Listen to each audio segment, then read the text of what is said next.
This is how you press in a bushing for a 2000 Volkswagen Jetta. Now, a lot of people have done this by taking the whole rear swing axle out, but in this case you can do it one side at a time if you lower it just enough so that it clears the brake line right here. It's bent a little bit, but that's okay.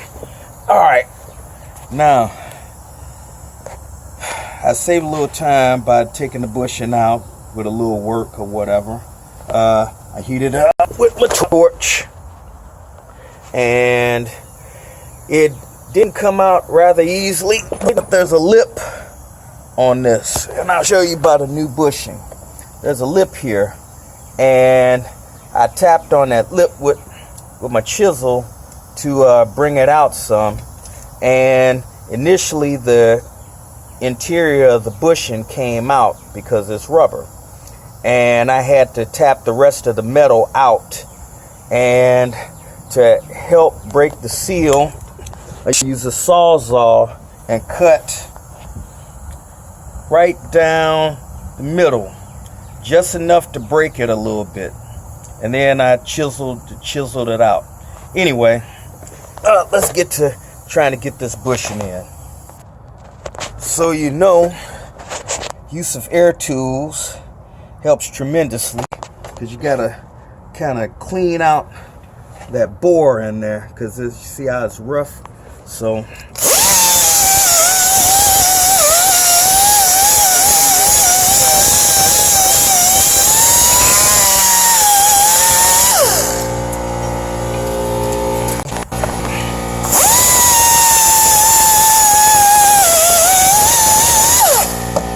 try not to use gloves on this. Gloves get caught doing this kind of stuff. And don't do that, obviously.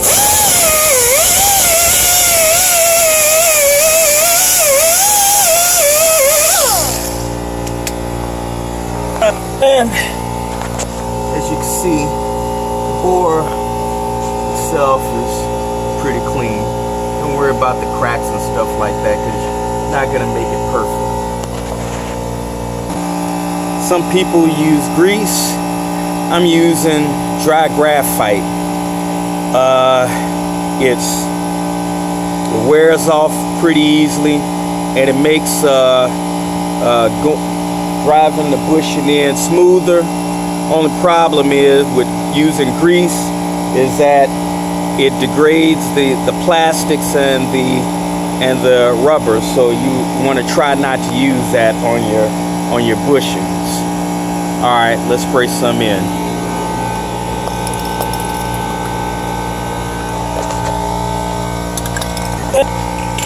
You can be generous.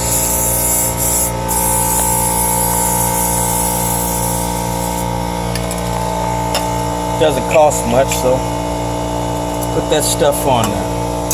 Now, let's set up the bushing tool. I went online, I saw somebody buy this, and I recommend you getting this. The other bushing I put in went pretty smooth. Comes with a nice kit. This is just the box, but it should come with the rod on here, the rotating cam. That's not a cam, but it's got bearings in there, so to make driving the bushing on nice and smooth.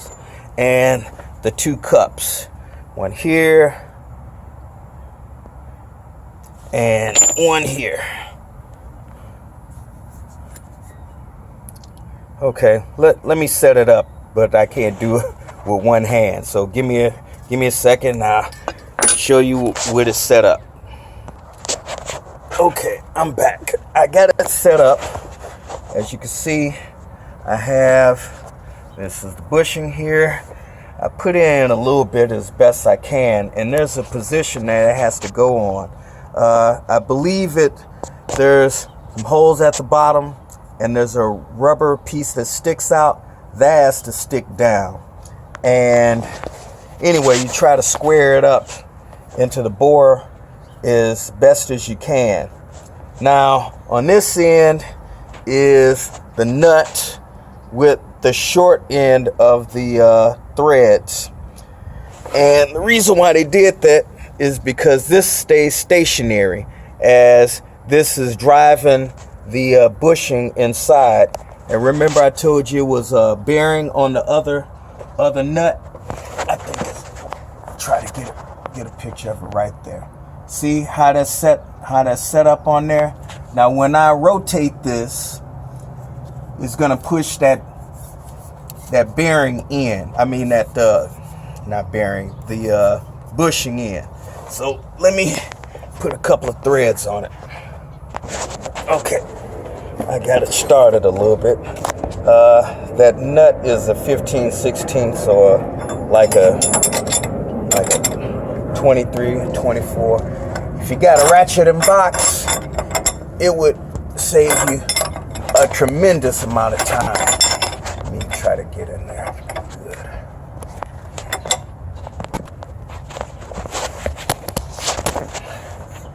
Unfortunately, I don't.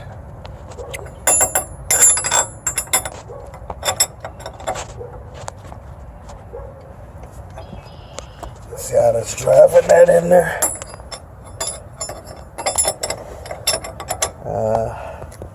Try not to make it cockeyed.